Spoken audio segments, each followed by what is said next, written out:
둘다가는 그 사람과 오래 못 가. 나 자체를 인정해주고 사랑해줬으면 좋겠어. 나도 당신을 인정하도록 노력할 테니까 우리 잘해봐요. 라고 당당한 미소를 지으며 제게 다가왔는데 그때는 참 그런 용기가 부럽고 멋져 보였습니다. 그녀에 반해 저는 스스로 용기 없는 못난 남자인 것 같다는 생각도 있었죠. 그래서 세련되고 넉넉한 맘씨를 가진 것 마냥 그녀를 하나부터 열까지 맞춰주고 보듬어주기로 했습니다. 그렇지만 시간이 지나면 모든 게 빗바래지듯 6년 동안 연애하고 사귀면서 충분히 그 친구 성향에 관해 파악하게 되었는데 알면 알아갈수록 저랑은 잘 안 맞는 사람이지만 이상하게 놓을 수가 없었어요. 그만큼 사랑했나 봅니다. 돌이켜보면 그토록 안 맞는데도 어떻게 6년이나 만났는지 모르겠습니다. 뭐 중간에 그녀가 근무지를 잠깐 지방으로 이동하는 바람에 장거리 커플을 해서 오래간 이유도 있었겠죠. 그때는 거의 한 달에 한 번 정도밖에 못 만났었거든요. 하지만 가까이 있든 멀리 있든 불안한 건 매한가지였습니다. 사랑이 원래 이렇게 불안해서 못 견디는 건지 한시도 마음이 편할 날이 없었지만 그것도 다 사랑이었기 때문이라고 여겼습니다. 불안한 연애는 더 이상 하고 싶지가 않았지만 그렇지만 사귄 정 때문에 놓지를 못하고 결혼을 생각한 우를 범하고 말았어요. 저희 현명하신 어머니께서는 진작 제가 여자보는 눈이 없다는 걸 아시곤 두 팔 걷어붙이신 채 제게 피와 살 같은 조언을 해주시더라고요. 예, 덕원아. 너 그 애랑 결혼하면 정말 후회할 거다. 친구라 해도 남자들인데 이성을 가까이 두는 여자치고는 제대로 된 아이 못 봤다. 웬만하면 그만하고 다른 신부감 알아봐라. 또 요즘 세상에 결혼 좀 안 하면 어떠냐. 안 맞는 여자랑 결혼해서 힘들게 사는 것보다야 그래도 혼자 사는 게 훨 편한 세상이야.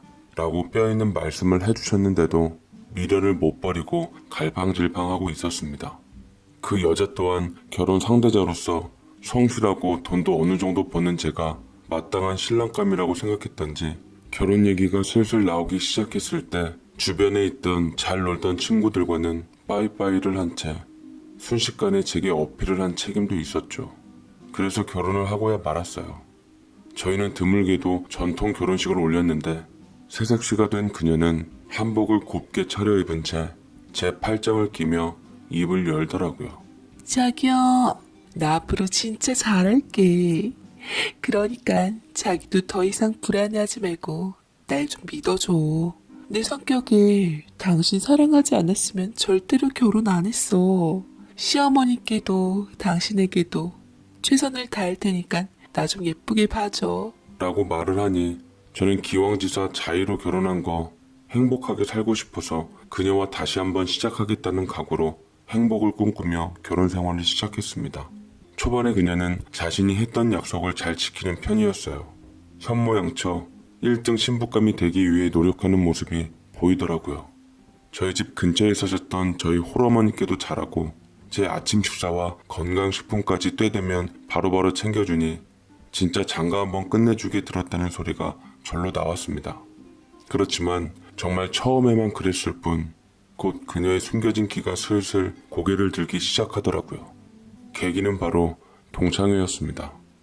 고등학교 동창회를 간다고 했는데 도무지 연락도 안 되고 깜깜무소식인 거예요.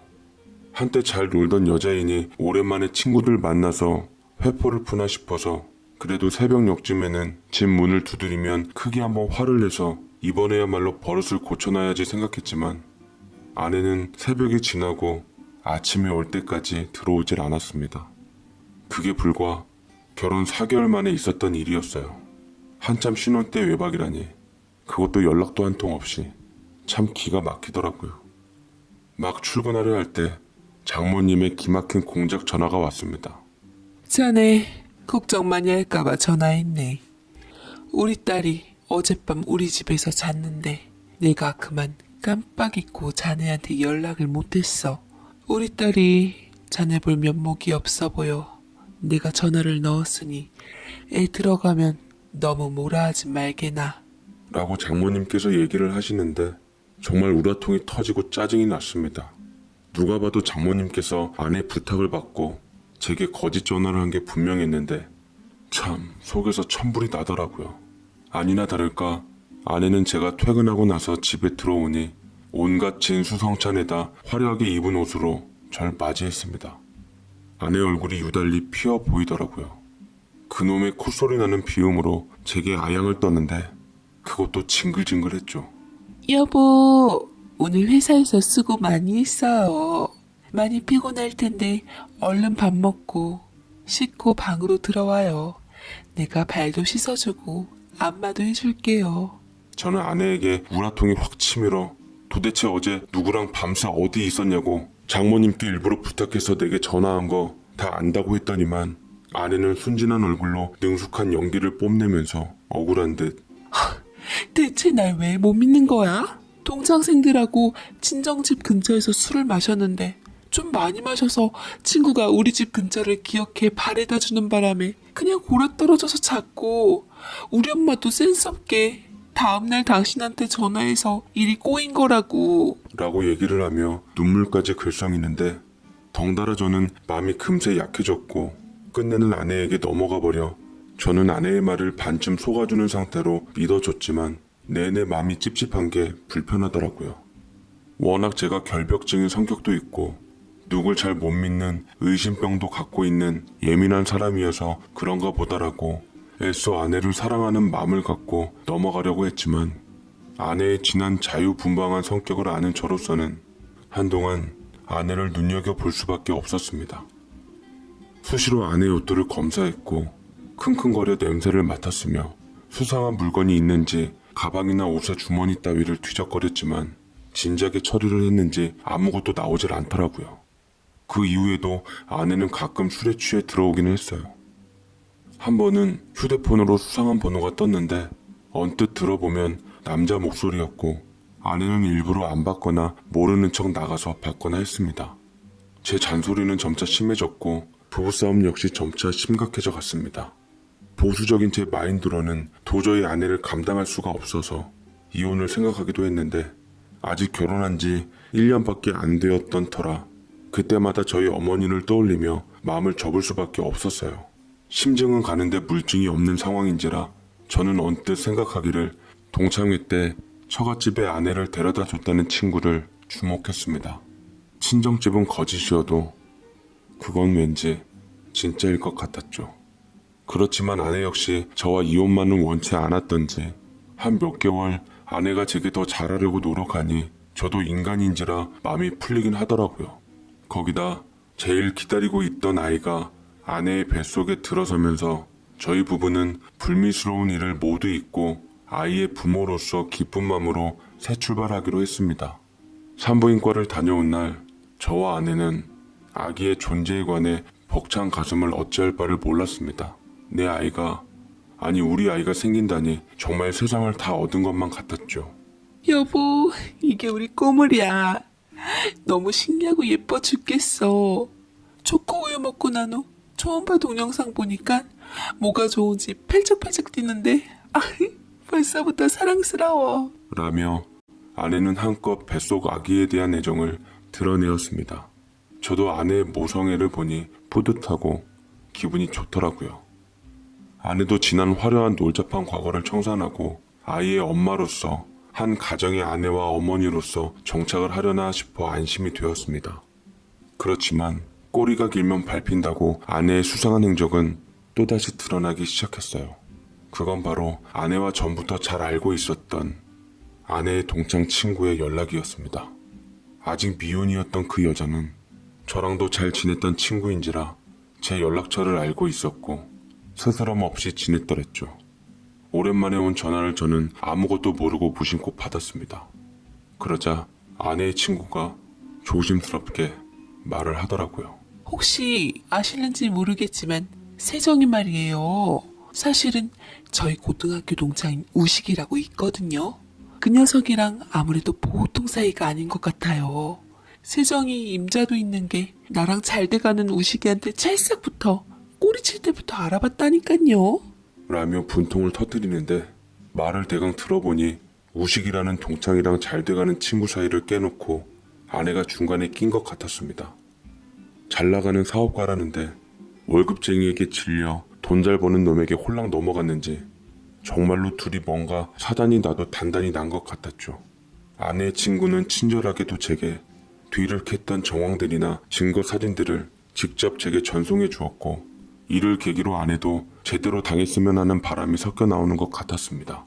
그렇지만 제 아이를 임신 중인 아내에게 태교와 안정을 요하는 시기에 제가 어떻게 해야 할지 판단이 안 서더라고요. 제가 머뭇거리자 그 친구가 최후의 한 방을 날려 절 쥐고 흔들었습니다. 뱃속 그 아이 덕원 씨 아이일 것 같죠?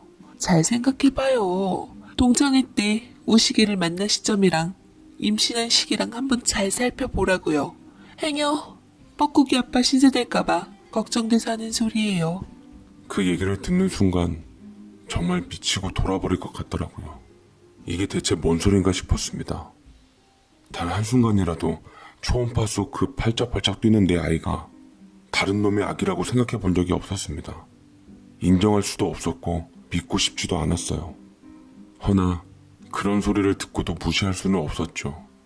누구도 그 얘기를 들었다면 무시하지 못했을 겁니다.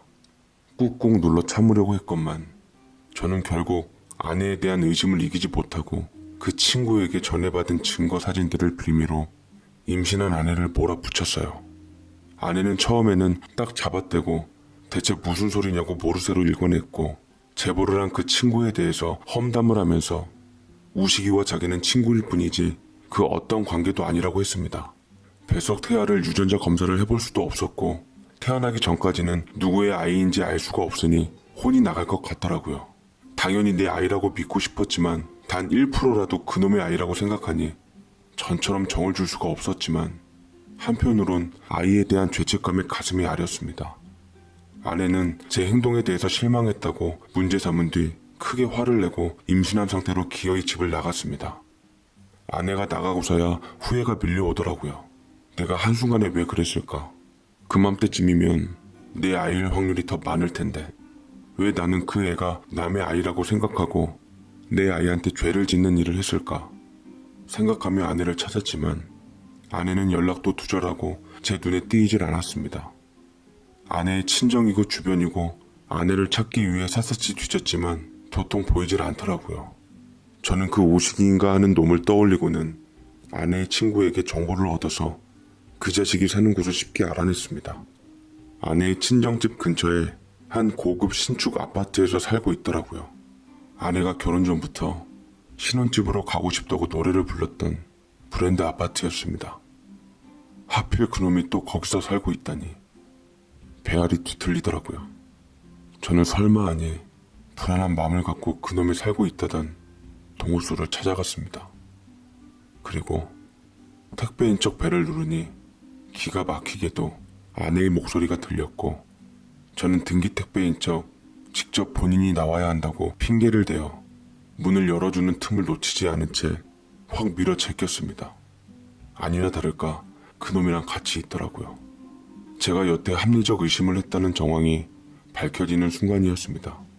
그놈과 신혼놀이라도 하려던 건지 식탁에 스테이크며 파스타며 꼴 같지 않은 음식들을 펼쳐놓고 와인잔이 채워져 있는데 저는 식탁을 엎어버리고 박살을 내버릴 수밖에 없었어요. 허나 그놈은 상간남인 주제에 남편이 제게 눈 하나 깜짝하지 않고 아내를 뒤로 감춘 채 정의의 사도 마냥 당당하게 나오더라고요. 나 세정이 사랑해. 이제야 겨우 만났는데 당신같이 형편없는 사람한테 도저히 보낼 수가 없네. 지금 사는 것도 지어진 지 30년이나 됐다며? 거기다 홀어머니까지 계신다니. 참, 세정이가 뭐가 아쉬워서 당신 같은 남자랑 결혼했는지 모르겠네. 당장 이혼해. 당신 같은 인간에게 세정이 맡겨서 더 이상 불행하게 만들고 싶지 않아. 내 아이까지 임신한 마당에 이미 다 끝난 거 아닌가? 라고 하는데 분명 그 상간놈이 아내의 뱃속 아기를 지칭하며 자기 아기라고 하는 것이었습니다. 하늘이 무너지는 느낌이 나더라고요. 그토록 어여쁘고 예쁜 내 꼬물이가 다른 남자의 아이라는 것을 듣고 혹여나 하는 맘이 맞아 떨어졌을 때 저는 그 순간 눈에 뵈는 게 없어졌습니다. 그놈을 마구잡이로 후드려 팼습니다. 그 남자는 기계 좋게 얼마든지 때리라며 실컷 후드려 맞는 상황에서도 그딴 소리나 뱉었고, 아내는 기어이 경찰까지 부르며 절 그 남자로부터 떼내서 고소하기에 이르렀습니다. 왔던 경찰들도 황당한 상황에 어이가 없을 지경이었죠. 상간남과 아내가 나서서 남편을 고발한 격이니 얼마나 황당하겠습니까? 일이 이렇게 된 이상 저도 더 이상 아내에게 미련을 가질 이유가 없겠더라고요. 뱃속 아기에게 준 정이 크고 깊어서 그런지 남의 아이라는 것에 대해 인정을 할 수 없었지만, 상간남과 정작 당사자인 아내조차 뱃속 아기가 상간남의 아이라고 하니 저도 우길 수가 없었죠. 아내는 제게 표독스럽게 말을 하더라고요. 내 뱃속 아이한테 미련 갖지 마. 나 이제 우리 아이랑 사랑하는 남자랑 새로운 가정 꾸리며 살 거야. 너랑 지난 구질구질한 시간들이 너무 후회되고 아까워. 다신 만나고 싶지 않으니까 행패 부리지 말고 순순히 이혼이나 해줘. 라며 얘기를 하는데 이토록 억울하고 분한 일이 없어 저도 그런 천박한 여자에게 조금 더 미련 갖지 않고 법적으로 대응하려고 알아보았지만, 생각만큼 우리나라 법이 별로 강력하진 않아서 위자료며 상간남 소송 비용이며 그렇게 크지가 않더라고요. 기왕지사 이렇게 된 거 끝까지 이혼 안 해주려고 했지만, 이 사실을 모두 알게 된 어머니께서는 긴 한숨을 토해내시며 저를 설득하시기 시작했습니다. 그만 그 아이 놓아줘라. 좋은 인생 공부했다고 생각하고 그만 끝내. 시간 끌수록 너도 상처받고 힘든 건 마찬가지인 거다. 후딱 쓰레기는 치워버리고 깨끗이 청소해야지 좋은 새 사람이 또 들어오는 법이야. 네가 받을 위자료만 다 챙기고 얼른 재수없는 건 내보내라. 라며 할 말 다 하신 후 제게 이혼을 종용하시더라고요. 어머니께 약했던 저는 생각해보니 모두 어른 말씀이 맞는 것 같았고, 어머니가 시키시는 대로 아내와 이혼을 한 후 이혼남이 되었습니다. 결혼은 어려웠지만 이혼은 생각보다 쉽더라고요. 그 여자는 기다렸다는 듯 상간남과 살림을 합친 후 살았던 것 같았고, 후에 아내의 친구로부터 소식을 듣자니 드디어 뱃속 아이가 태어났다고 했습니다. 불이 붙었던지 곧 둘째도 빠른 시일 내로 태어났고, 그들은 행복히 맞이하는 완벽한 가정을 이루었죠. 그들의 화목한 가정을 보며 인과응보란 말은 없다라는 생각이 들었어요. 어떻게 가해자들이 저렇게 행복한 웃음을 지으며 떵떵거리며 잘 살까 싶어서 화가 나고 분했습니다. 어머니께서는 저를 위해서 여러 여자들을 소개시켜 주었지만, 그 여자들을 만나지 못했던 건 아내에 대한 지독한 트라우마로 인한 것이었어요. 뭘 해도 의심이 가고 주변을 살폈으며 내숭을 파악해야만 했고 감정 소모만 심해졌습니다. 사람한테 상처받고 대인다는 것 자체가 참 힘들고 괴로운 일이더라고요. 정신병원에 다니면서 심리치료와 약물치료를 병행해서 받아야 했고, 수면제 없으면 잠을 못 잘 지경까지 이르렀습니다. 믿었던 가족, 아내한테 크게 대했던 저는 사람을 못 믿게 되었고, 하던 일도 안 풀리고 하루가 다르게 살도 빠져 힘든 나날을 보내고 있던 가운데 한 5년쯤 지났을 때 서서히 그 악몽 같은 시절에서 벗어나는 것 같더군요. 허나 그때쯤 전처와의 예고 없는 만남이 또다시 불쑥 찾아왔습니다. 그 여자는 겁도 없이 회사 앞까지 저를 찾아왔는데 익숙한 실루엣에 본능적으로 숨이 턱하고 막히더라고요. 머리채를 잡고 갈아 마셔도 시원찮을 5년 만에 본 아내는 딱하게 저를 바라보며 간절한 얼굴로 다급하게 저를 붙잡았습니다. 연락하면 안 받을 것 같아서 직접 찾아온 거야. 제발 우리 아들 좀 찾아내줘. 그 인간이 우리 아들을 어디다 데려가서는 손을 놓고 와버렸어. 그 아이가 자기 아이가 아니라는 것을 안 순간부터 내내 그 아이를 힘들게 하더니 끝내는 고아원을 버렸다고 하는데 어디인지 가르쳐주질 않아. 자기를 속인 대가로 평생 곁에서 날 괴롭히고 힘들게 해주겠대. 그 아이 태어나 보니까 당신 아들이더라. 나도 긴가민가해서 낳기 전까진 몰랐는데 당신 아이였어. 끝까지 숨기고 싶었는데 혈액형이 밝혀지면서 모든 진실이 다 밝혀졌다고. 뭐라고? 지금 당신 뭐라고 한 거야? 당신 아들이 내 아이라고? 그래, 당신 아이야. 우리가 같이 초음파 사진 보고 설레었던 우리 첫 아이가, 당신이 기억하던 내 뱃속 꼬물이가 바로 당신 아이였다고. 라며 제 앞에 주저앉아 통곡을 해대는데 저 역시 머리에 멘붕이 와서 순간 제 귀를 의심할 수밖에 없었습니다. 겨우 잊고자 해서 내 생활로 돌아왔는데 여태 겨우 잠재웠던 마음의 물이 출렁이며 뜨거운 뭔가가 일면서 복잡해지더라고요. 참을 수가 없었습니다. 숨이 안 쉬어졌고 말이 튀어나오질 않았어요. 기억 저편에 묻었던 행복했던 뱃속 태아의 행복한 기억을 떠올리고는 저는 외면치 못하고 그 잔인한 여자를 붙잡고 어깨를 흔들며 당장 내 아이를 버린 그 놈이 어디 있는지 물었고 저는 이를 갈고서 당장에 그 놈을 찾아갔습니다. 젊은 사업가로서 돈 좀 깨나 만진다는 그 놈은 어느 주점에서 기분 좋게 여자들과 술을 마시면서 희희낙낙하고 있더라고요. 저는 술병들을 다 엎어버린 채 그 원수 같은 놈의 멱살을 잡았습니다. 내 아들 어디다 두고 왔냐고 그놈의 멱살을 잡고 흔들었다가 그동안 운동으로 다쳐진 그놈에게 역습을 당해 대려 실컷 후드려 맞고야 말았습니다. 예전에 제가 후드려 패주었을 때와는 정반대 상황이었죠. 실컷 제게 분풀이를 하는 듯 제가 고통스러움에 몸을 제대로 가누질 못하자 그놈 또한 지친 듯 마지막 발길질을 하며 얘기했습니다. 야, 그 애가 네 자식이라는 보장은 또 어딨냐? 너도 나도 아닌 또 다른 남자가 있어서 뱃속 아기가 생겼다는 생각은 안 드냐 이 등신아?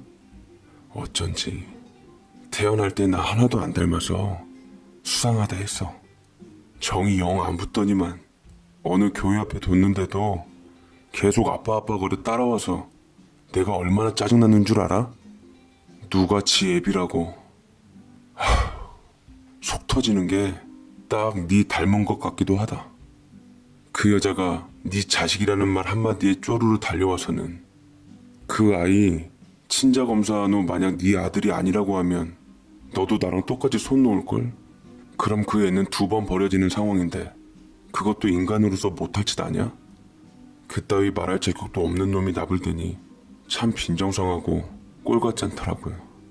그 아이가 설령 내 아이가 아니라고 할지라도 죄 없는 어린애가 무슨 잘못이 있냐고 절대 아이를 버려두는 파렴치한 짓은 안 한다고 하고 말하지 않으면 경찰에다 신고하겠다고 얘기했습니다. 그놈은 주춤거리며 이를 크게 키우는 걸 원치 않았던지 아이가 있는 곳을 순순히 말해주었고 그래도 그놈이 아예 인정머리 없는 놈은 아니었던지 전처에게 들었던 길거리나 고아원이 아니라 경상도 시골에 있는 먼 친척네에 맡겨놨더라고요. 저는 정보를 얻어서 바로 차를 끌고 그날로 경상도 쪽으로 내려가게 되었고 주소를 찾아서 겨우겨우 아이가 있다던 목적지에 도착했습니다. 도중에 중간중간 전처에게서 전화가 오길래 맘 같아서는 알려주지 않고 싶었지만 엄마가 제일 보고 싶을 아이의 심정과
그래도 애미라고 자식 걱정에 저를 찾아왔던 그 마음을 보며 아이가 있는 곳을 알려주었어요. 얼마나 손살같이 왔던지 저보다 늦게 출발했는데도 비슷하게 도착했더라고요. 다행히 아이는 그놈 친척 이모님 손에 무사히 있어서 밥 얻어먹고 있었고 전처는 아들을 보자 와락 끌어안고 대성통곡을 했습니다. 정말 많이 걱정했던 모양인지 전처는 눈물 콧물 바람으로 아이를 안고 울며 불며 아이의 안위를 살폈습니다. 아이는 지 엄마에게 안긴 상황에서 저를 흘끗 보았는데 저 역시 그 아이를 보면서 직감했습니다. 그 아이가 내 아들이 맞다는 것을요. 아빠 역시 엄마 못지않는 본능으로 그 아이가 제 아이라는 걸 알겠더라고요.